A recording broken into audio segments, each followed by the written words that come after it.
The river writhed beneath a bruised sky, swollen from late summer rains, its banks weeping mud and secrets.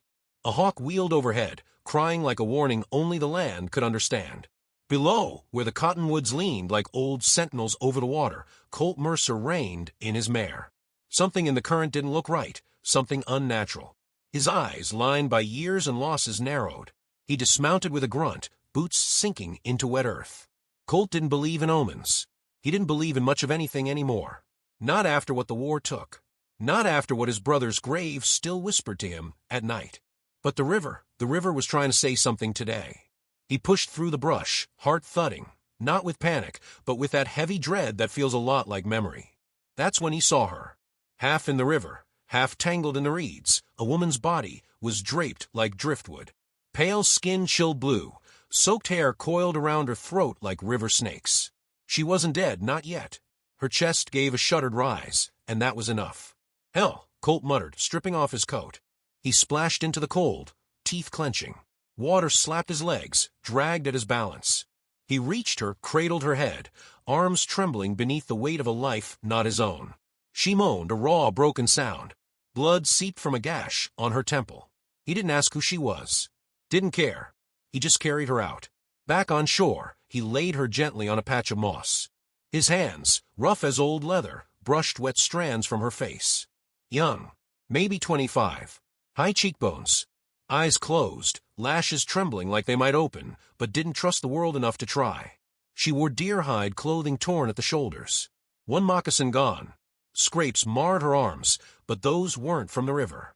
Someone had done that. Colt's jaw tightened. He lifted her again, no heavier than a saddlebag, and walked to his horse. He didn't whisper reassurances. Didn't pray.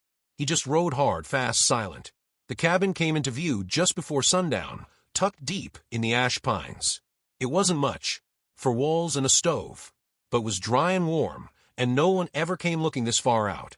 Colt laid her on the cot and stoked the fire until it glowed like the sun had curled up inside it. He stripped her wet clothes with careful hands, wrapping her in wool blankets, letting the heat do its slow work. She didn't wake that night, or the one after. Colt stayed close, boiling broth, changing compresses, speaking only to the fire. Sometimes when he wasn't watching himself, he hummed the tune his mother used to sing, low and cracked and soft, a lullaby for the half-lost. He didn't know if it helped her, but it kept his own hands from shaking. On the third day, her eyes opened. At first, they flicked around the cabin like a hunted animal's. Then they landed on him. He nodded once. "You're safe." She didn't speak, just curled tighter into herself, lips dry and cracked. He handed her a tin cup of broth. She stared at it, then took it with both hands, sipping slow. That small sound, the slurp and swallow, felt louder than a gunshot in the quiet room. After a while, she said one word. "Why?" Colt didn't answer right away. He stirred the fire, the poker clinking softly against iron. Finally, he said, "Because you were still breathing." She didn't respond. Her eyes drifted shut again, but this time it wasn't out of weakness. It was exhaustion, the kind that comes from surviving things nobody should have had to. The next morning, she sat up. Didn't ask where she was. Didn't ask who he was. Just looked around like she was measuring the distance to every exit. He passed her a clean shirt and pants. She dressed without shame, without modesty. Like someone who'd already had dignity torn from her, stitched back together with silence. Later, while Colt chopped wood outside, he saw her in the doorway. Barefoot, arms wrapped tight around herself, face turned toward the sun. Like she was trying to remember what warmth felt like. They didn't talk much.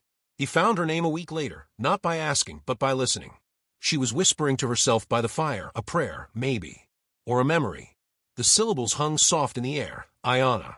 It suited her. Something about the shape of it. Like wind moving through birch leaves. Town was a day's ride away, but Colt didn't go. He rationed what they had. She mended the blankets. Cleaned the floor. Cooked a stew that tasted like childhood. Slowly, her eyes stopped looking for danger in every corner. But one night, as they sat across the fire, she flinched when he reached for the kettle. He saw it, the memory behind her eyes. A hand raised too fast. A shadow that didn't wait for consent. Colt froze, pulled his hand back. "I won't hurt you." Her eyes met his for the first time, without flinching. They always say that. He nodded once, took the kettle with the other hand. kept his movements small.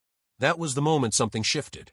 Not love, not trust, not yet, but something.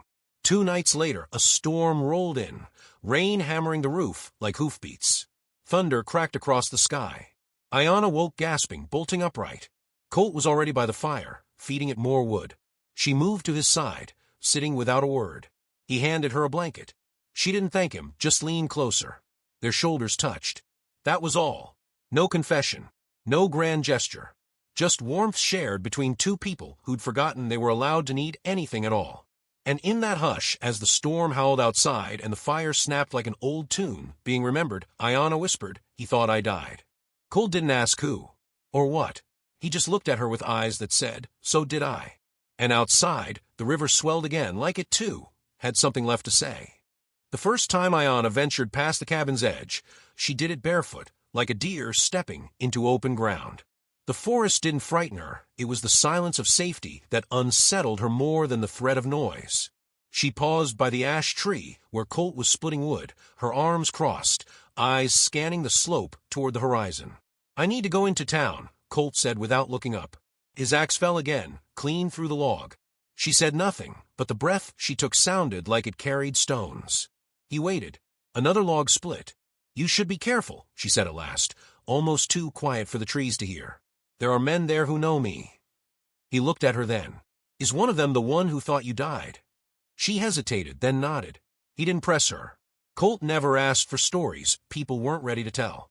He just wiped sweat from his brow and murmured, "I'll be back before dusk." He rode into town alone that afternoon, dust trailing behind his horse like smoke. It was a small place, 3 streets, 1 church, 2 saloons, and too many mouths. Folks had long memories and short kindness. When Colt tied his mare outside the trading post, he could already feel the stairs climbing his spine like burrs. Inside, he bought flour, coffee, bullets. The shopkeep, Miss Dobbins, all sharp elbows and sharper gossip, watched him like he might steal the floorboards. "Didn't think we'd see you again, Mercer," she said, sliding the bag across. "Still playing ghost out in those hills. Just need supplies. Ear tell someone saw a girl with you. Skin like river clay, hair black as crow wings. That true?" Colt didn't answer, just tied the sack and left. But someone else had been listening. A man in a white shirt too clean for this town leaned off a porch post and followed him with his eyes. His mouth curled, not into a smile, but something hungrier. "Colt Mercer," he called out, voice syrup slow and smiling. "Ain't seen you in years." Colt stopped but didn't turn around. "I heard you took something that don't belong to you. Something I was gonna sell." The man stepped forward now, his boots loud on the wooden planks. "She's still breathing, ain't she?" Colt turned then. His eyes didn't flare or flicker. They just fixed on the man, like a nail waiting for a hammer. "Stay away from her." The man's grin widened. "Or what? You gonna shoot me in front of God and everyone?" Colt didn't speak, just adjusted his grip on the bag and walked to his horse. But that stare, the way he looked through the man like with smoke, lingered. That night, Ayanna waited outside the cabin, a rifle across her lap. "I saw someone," she said as Colt rode in, "just before dusk. Far off. Watching." He dismounted, handed her the bag, then set about securing the cabin door. He didn't need to ask who. They didn't sleep that night. Took turns by the fire listening.